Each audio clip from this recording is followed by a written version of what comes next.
Assalamu alaikum dear students, it's Dr. Maswa Mehta. Today we will be discussing about anatomy of paranasal sinuses. So let's go. So these paranasal sinuses are actually hollow spaces in the bones around the nose.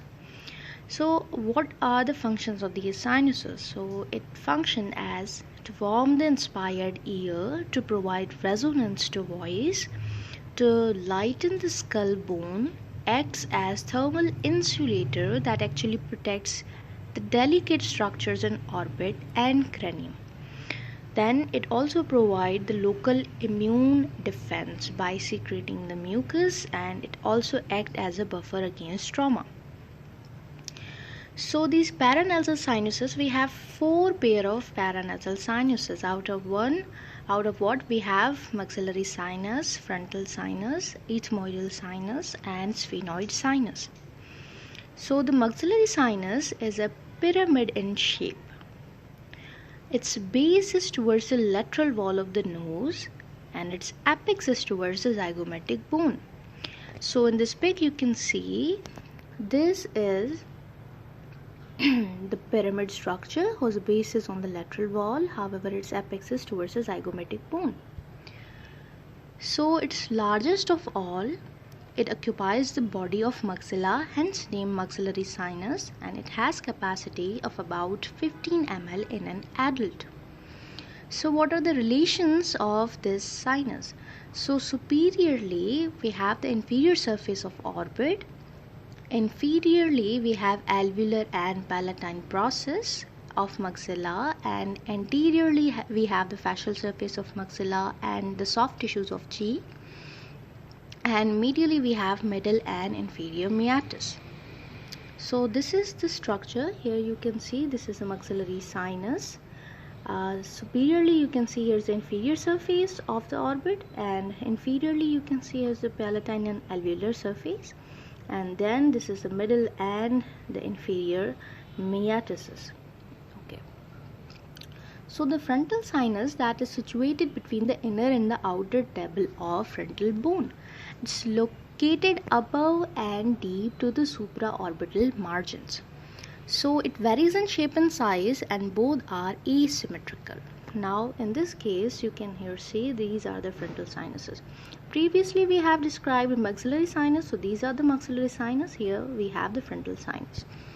Now the frontal sinus is related anteriorly with the skin of forehead, posteriorly with the meninges and the frontal lobe of the brain, inferiorly with the supraorbital margins, orbits and their content.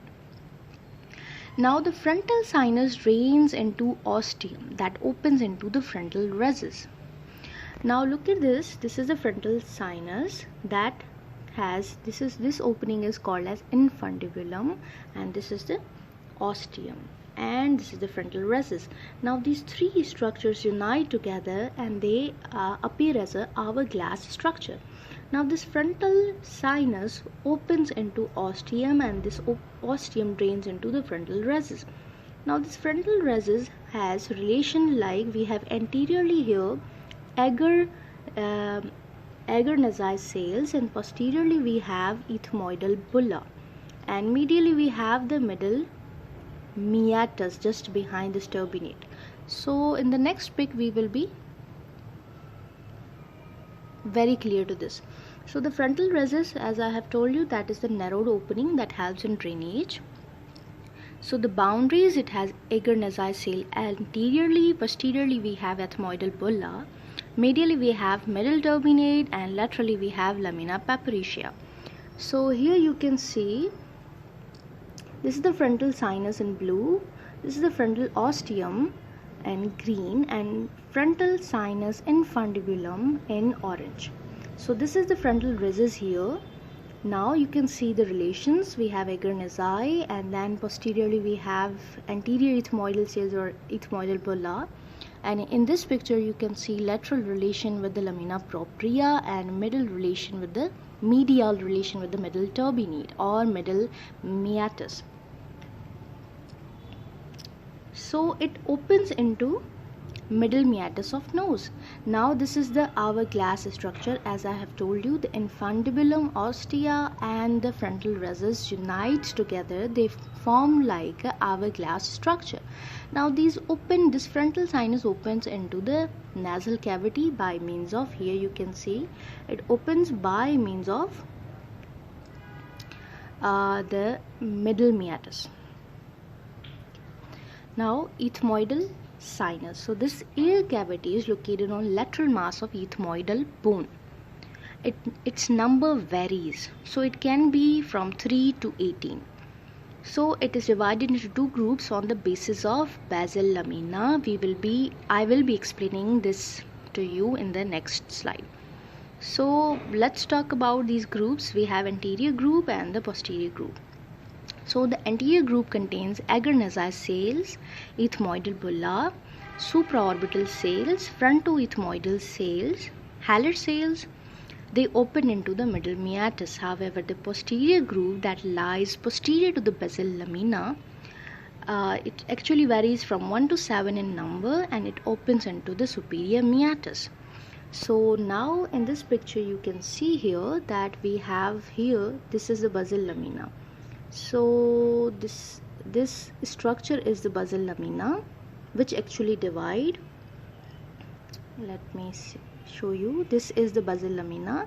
Now this is the this actually divides the anterior and the posterior portion. So we have anterior ethmoidal cells. Here you can see we have the agar-nasal cell that I told you, as I told you that it is the anterior most cell, ethmoidal cell. So this basal lamina divides these ethmoidal sinus into two main compartments. So we have the posterior here and the anterior cells here. Now the anterior cells, as I have told you, these will open into the middle meatus. However, the posterior one will be opening into the superior meatus. So the sphenoid sinus, that is the last sinus we are going to discuss. It occupies a sphenoid body, hence the name sphenoid sinus. It's rarely symmetrical and its pneumatization varies. This sinus drains into ostium that opens into sphenoethmoidal recess. Now this recess is just medial to superior meatus. Now in this pic you can see here, this is the sphenoid sinus. Now this is sphenoid sinus opens into sphenoid recess, sphenoethmoidal recess, that is just located superior to this, medial to this superior concha. Okay, what are the relations? So lateral, it has internal carotid artery and optic nerve. Floor, in the floor you will get viridian nerve. Roof is divided into anterior and posterior sections. So anterior section contains olfactory tract, optic chiasma, sorry here's mistake, and then the posterior section is the pituitary gland and the sella turcica, and laterally we have the cavernous sinus. So here you can see this is the sphenoid sinus. Floor, there is viridian nerve, as I have told you, and then laterally we have internal carotid artery here and optic nerve here. Now I have told you that the roof is divided, this is the roof, and it is divided into anterior aspect and the posterior. So this is the anterior where we get optic chiasma and these nerves. However, the posterior, here you can see the sella turcica where the pituitary gland sits on, and then here we have the cavernous sinus. Okay. So the lymphatic drainage, these sinuses drains into the retropharyngeal and jugulo-digastric lymph nodes. Okay, now this is the retropharyngeal node where these where the sinuses drains, and then we have this jugulo-digastric lymph node here. Okay, now let's talk about the development. So it develops from outpouchings from the mucous membrane of the lateral wall of the nose. At birth, only maxillary and ethmoidals are present. Radiologically, you will get evidence of these sinuses at different ages. So, I repeat, I'm talking about evidence. I'm not talking about its growth. Its growth goes on with as the person gets old. So, you will get evidence of maxillary sinus in 5 to 6 months. ethmoidal in 1 year, sphenoid in 4, and frontal in 6 years. So that was all about the